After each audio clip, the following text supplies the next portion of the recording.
ஐயா தோழர் நல்லக்கண்ணு அவருடைய மறைவு என்பது தமிழ்நாட்டிற்கு மட்டுமல்ல, இந்திய தேசத்திற்கே ஒரு மாபெரும் இழப்பு என்றுதான் சொல்ல வேண்டும். குறிப்பாக அவர் சார்ந்திருக்கின்ற இயக்கம் கம்யூனிஸ்ட் கட்சியினுடைய இயக்கத்திற்கும் ஒரு பேரிழப்பாகும்.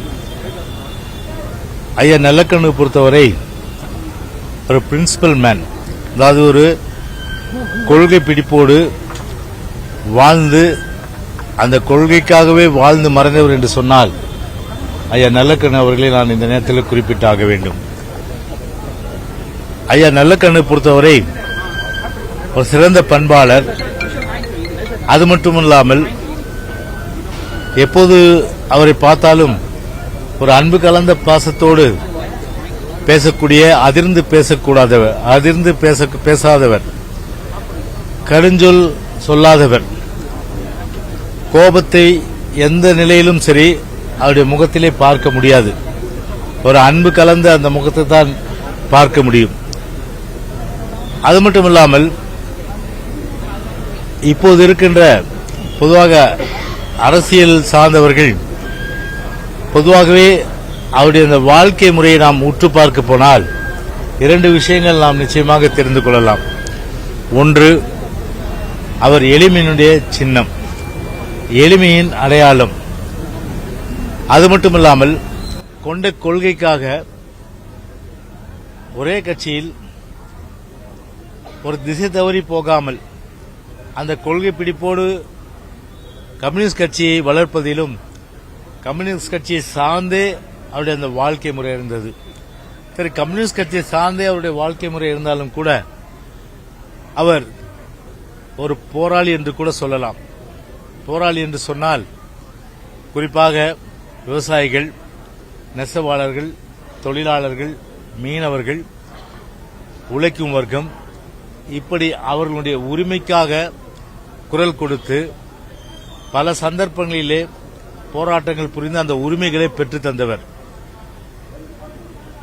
அதனால்தான் இன்றைக்கும் ஐயா நல்லக்கண்ணுடைய அந்த புகழ் இந்த உலகம் உள்ள வரையும், அதே போன்று நம்முடைய தமிழகத்திலும் இன்றைக்கு போற்றப்படுகிறது என்று சொன்னால், கடந்த காலங்களிலே குறிப்பாக அவர் கம்யூனிஸ்ட் கட்சியை சார்ந்திருந்த ஒரு சூழ்நிலையில் அவரை பற்றி குறிப்பிட வேண்டும் என்று சொன்னால், அடக்குமுறைக்கு அஞ்சாதவர். 1948களில் குறிப்பாக அந்த காலகட்டத்தில் கம்யூனிஸ்ட் கட்சி ஒரு தடை செய்யப்பட்ட ஒரு சூழ்நிலையில் அன்றைய தினம் ஐயா நல்லக்கண்ணு அவர்களை காவல்துறை பிடித்து கடுமையான அளவுக்கு சித்திரவதை செய்து பூட்ஸ்காலால் எட்டி உதைத்து சிகரெட்டால் சுட்டும் கூட அவர் தான் சார்ந்த இயக்கத்தை காட்டிக் கொடுக்கவில்லை. தன்னுடைய நண்பர்களையும் கூட அவர் அடையாளம் காட்டவில்லை. உயிரே போனாலும் கவலை இல்லை, நான் சார்ந்திருக்கின்ற அந்த இயக்கத்தின் சார்பில் என் உயிர் போனாலும் கவலை என்று சொல்லி அன்றைக்கு ஆட்சியாளருடைய அடக்குமுறையை அன்றைக்கு நெஞ்சிலே தாங்கி அடக்குமுறைகள் எல்லாம் அவர் அன்றைக்கு சுமந்தவர். அது மட்டுமில்லாமல் ஒரு எளிமை. நான் அவரை பார்த்த வகையில் கிட்டத்தட்ட ஒரு 30 ஆண்டுகளுக்கு மேலாக அன்றைக்கு இதே புரட்சித் தலைவி அம்மா அவர்கள் மீது நம்முடைய ஐயா நல்லக்கண்ணு அவர்கள், தோழர் நல்லக்கண்ணு அவர்கள் மிகுந்த ஒரு மரியாதையும் அன்பும் கொண்டவர். அம்மாவும் அவர் மீது எல்லையற்ற அன்பும் பாசமும் கொண்டவர். அன்றைக்கு ஒரு கூட்டணி, அன்றைக்கு சிபிஐ அன்றைக்கு அமைத்ததன் சூழ்நிலையில் அனைத்து இந்திய அண்ணா திராவிட முன்னேற்ற கழகத்தோடு அந்த கூட்டணியுடைய பேச்சுவார்த்தை, அதாவது தொகுதி பங்கீடு, அந்த குழுவில் இருந்ததன் காரணமாக பலமுறை நான் சந்தித்திருக்கின்றேன்.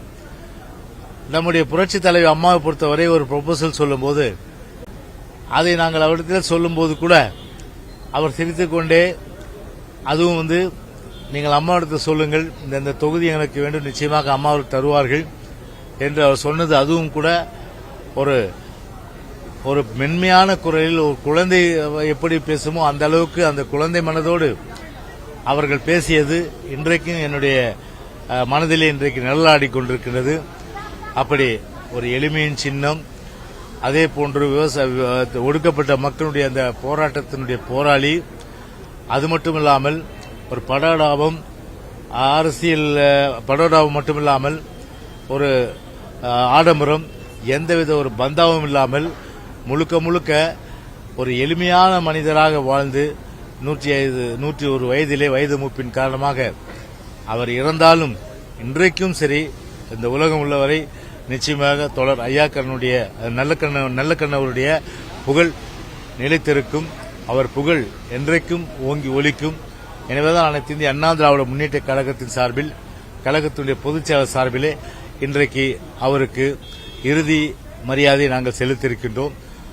அவர் இழந்து தோழர் நல்லக்கண்ணுவை இழந்து வாடுகின்ற கம்யூனிஸ்ட் கட்சியை சார்ந்த தோழர்களுக்கும் அதே போன்று தமிழக மக்களுக்கும் கம்யூனிஸ்ட் கட்சிக்கும் எங்களுடைய ஆழ்ந்த அனுதாபங்களை நாங்கள் தெரிவித்துக் கொள்கின்றோம்.